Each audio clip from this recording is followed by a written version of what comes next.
यानंतर आंबेगाव तालुक्यातील पश्चिम विभागाचे कार्यकर्ते आणि पुणे जिल्हाध्यक्ष बिरसा ब्रिगेड सन्माननीय प्रवीणजी पारधी यांना विनंती आहे आपण सभेला संबोधित करा। तर यानंतर मी विनंती करतो सन्माननीय प्रवीणजी पारधी पुणे जिल्हाध्यक्ष बिरसा ब्रिगेड यांना आपण आपलं मनोगत व्यक्त करा।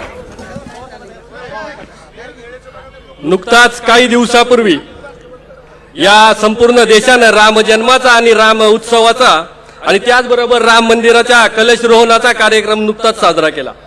हा कार्यक्रम साजरा होत असताना या कार्यक्रमाबाबत योग्य आणि अयोग्य अशा दोन्ही बाजूंनी या देशामधील नागरिकांच्या चर्चा पार पडल्या आणि या चर्चांना विचारामध्ये घेऊन या देशाच्या गृहमंत्र्यांनी राम मंदिराबाबत टीका करू नये, तसेच राम मंदिराबाबत सर्वोच्च न्यायालयाने निर्णय दिला असल्याने त्यावर चर्चा करणे, त्यावर प्रश्नचिन्ह निर्माण करणे म्हणजे या देशाच्या न्याय व्यवस्थेवर अविश्वास दाखवणारं ट्विट या देशाच्या गृहमंत्र्यांनी नुकतंच केलं होतं। आदिवासींसहित या देशाचा प्रत्येक नागरिक हा बाबासाहेबांचा त्यांनी लिहिलेल्या संविधानाचा आणि या देशाच्या न्याय व्यवस्थेचा नेहमी आदर करत आलेला आहे।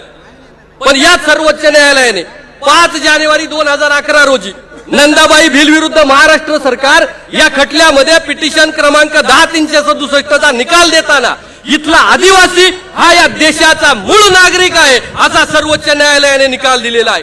परंतु या देशाचे पंतप्रधान, या देशाचे गृहमंत्री मात्र एका निर्णयाकडे बघतात, परंतु आदिवासींबाबत या सुप्रीम कोर्टाने दिलेल्या निर्णयाकडे मात्र बघत नाहीत।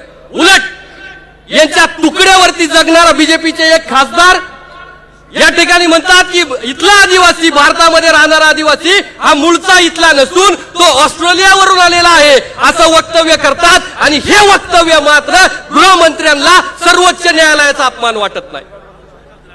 आमचेच काही आदिवासी बांधव या बीजेपीच्या खासदारांच्या खांद्याला खांदा लावून काम करतात, स्वतःच्या पोटाची खळगी भरण्यासाठी हा नीचपणा करतात आणि म्हणूनच आपल्या आखलेचे तारे तोडणाऱ्या या बीजेपीच्या खासदाराचा आणि त्यांच्या खांद्याला खांदा लावून काम करणाऱ्या माझ्या समाज बांधवांचा सुद्धा मी बिरसा ब्रिगेडच्या वतीने जाहीर निषेध करतो। आज बिरसा ब्रिगेड ज्यांच्या विचारांवरती चालू आहे ते आद्य क्रांतिकारक राघोजी भांगरे, रयतेचे राज्य निर्माण करणारे छत्रपती शिवाजी महाराज, असहकाराचे जनक बिरसा मुंडा, संविधानाचे शिल्पकार बाबासाहेब आंबेडकर आणि पवार साहेब आपण आज ज्या मातीमध्ये उभे आहोत सगळेजण, ती माती ज्यांच्या पदस्पर्शाने ज्यांच्या कामाने पावन झाली की ज्यांनी सावकारांविरोधात बंड करून हा तालुका हा देश सोडवला, ते आद्य क्रांतिकारक लायन हार्टेड होण्याची केंगलेंच्या चरणी मी नतमस्तक होतो। नतमस्तक होत असतानाच पवार साहेबांच्या विचारांशी शेवटपर्यंत एकनिष्ठ राहणारे या आंबेगाव तालुक्याचे दिवंगत माजी आमदार आदरणीय दत्तात्रय गोविंद वळसे पाटील आणि जुन्नर तालुक्याचे माजी आमदार वल्लभ बेनके साहेब का ज्या दोघांनी या तालुक्यांना एकनिष्ठा शिकवली, त्या सर्वांच्या चरणी मी सर्वप्रथम अभिवादन करतो। स्वातंत्र्यानंतर आदिवासींवर जर सर्वाधिक अन्याय अत्याचार कोणाच्या काळामध्ये झाले असतील तर ते या सरकारच्या या मनोवाद्यांच्या काळामध्ये झाले। याच सरकारच्या काळामध्ये वल्लभभाई पटेलांचा पुतळा बनवून गुजरातमध्ये माझ्या आदिवासी बांधवांना देशधोडीला लावण्यात आलं, छत्तीसगडमध्ये आमचा श्वास असणारा हसदेव जंगल तोडण्यात आलं। अरे एवढंच काय, मध्य प्रदेशामध्ये आमच्यावर नको ते अन्याय करण्यात आले, मणिपूरमध्ये माझ्या आया बहिणींची नग्न दिंड काढण्यात आली आणि या गोष्टीचा दुसऱ्या देशाच्या संसदेत निषेध होतो, पण या देशाच्या पंतप्रधानाला निषेध करायला वेळ मिळत नाही। आणि हा आदिवासींवरचा अन्याय अत्याचार आम्ही कधीच सहन करणार नाही। खरं तर त्याच बीजेपी सरकारला आणि केलेल्या अनेक गैरव्यवहारांना घाबरून त्या मनोवाद्यांच्या मांडीला मांडी लावून बसणाऱ्यांसोबत माझा समाज कधी जाणार नाही आणि येणाऱ्या काळात हाच माझा समाज त्यांना जागा दाखवून दिल्याशिवाय राहणार नाही। ज्यांना माझ्या शब्दावरती विश्वास बसत नसेल त्यांनी मागचा इतिहास उचकून बघावा।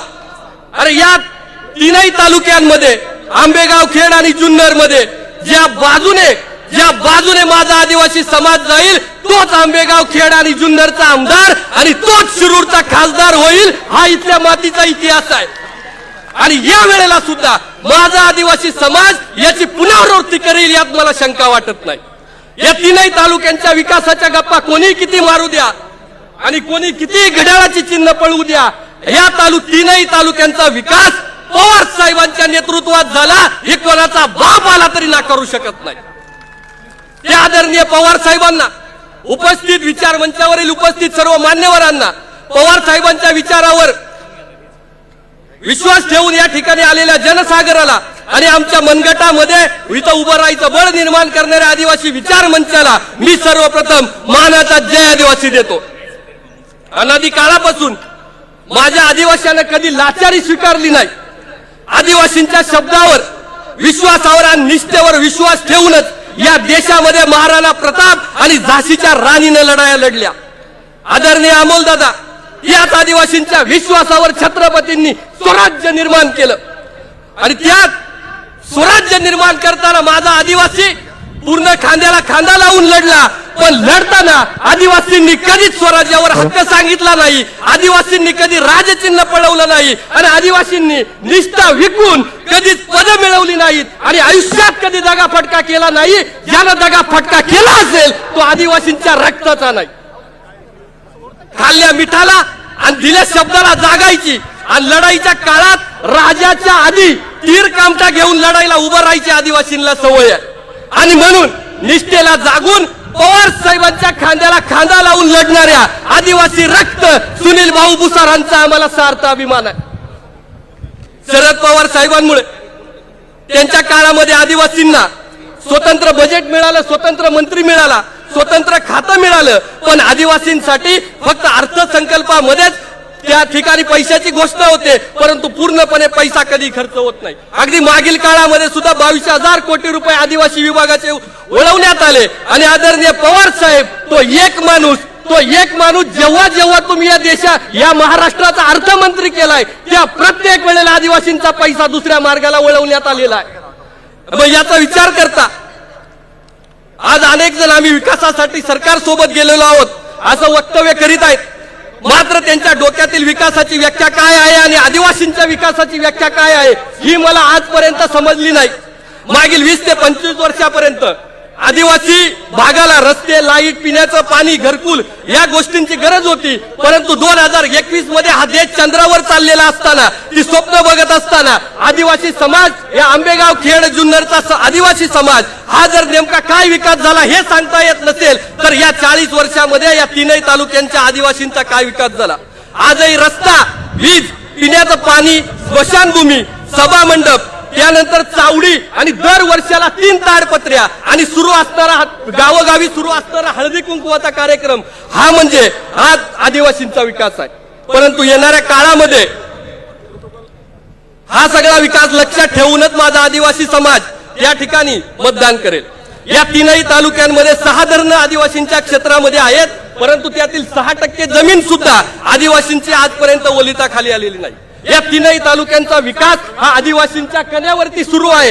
या तीनही तालुक्यांसाठी माझ्या आदिवासी बांधवांनी स्वतःची जमीन देऊन बलिदान केलं आणि म्हणून इथं धरणं उभी राहिली म्हणून या दोन्ही कारखान्यांमध्ये साखर कारखाने उभे राहिले, अनेक कंपन्या उभ्या राहिल्या, पैसा खेळला म्हणून पतसंस्था उभ्या राहिल्या, बँका उभ्या राहिल्या. एकूणच या तीनही तालुक्यांचा विकास माझ्या आदिवासींच्या पाठीच्या कण्यावर असताना आदिवासींचा विकास मात्र हातगाईला आलेला आहे. पूर्व भागाच्या विकासाबद्दल आमची अजिबात पोटदुखी नाही, परंतु त्यांच्या बरोबरीने आदिवासींचा विकास व्हावा ही आमची खरी इच्छा आहे. ठीक आहे. आज या देशात ईडीच्या भीतीने अनेक जण खाल्ल्या ताटात घाण करून गेले, पण या देशात ईडीला काडी लावणारे 2च वाघ पैदा झाले. माझा समाज कालही विचारधारेबरोबर होता आणि माझा समाज आजही विचारधारेबरोबर आहे. मग असं असताना तुमची विचारधारा शरद पवार साहेबांची कशी काय जुळते असा प्रश्न मला नेहमी विचारला जातो आणि त्याचं उत्तर मी त्यांना देतो की अरे या देशामध्ये ईडीच्या भीतीनं अनेक जण खाल्ल्या ताटात घाण करून गेले, पण या देशामध्ये ईडीला काडी लावायची ताकद आणि ईडीला काडी लावणारे 2च वाघ पैदा झाले. एक म्हणजे आदरणीय शरदचंद्रजी पवार साहेब आणि दुसरे म्हणजे ज्यांनी अख्ख्या सत्तेला लात मारली, ज्याने तुरुंग पत्करला, ज्यांनी स्वाभिमान, समाजनिष्ठा आणि आदिवासी विचारधारा सोडली नाही, ते आदरणीय हेमंत सोरेन साहेब. त्यामुळं आम्ही आदरणीय शरदचंद्रजी पवार साहेबांसोबत आहोत. एवढं बोलून या ठिकाणी थांबतो. जय भारत, जय आदिवासी.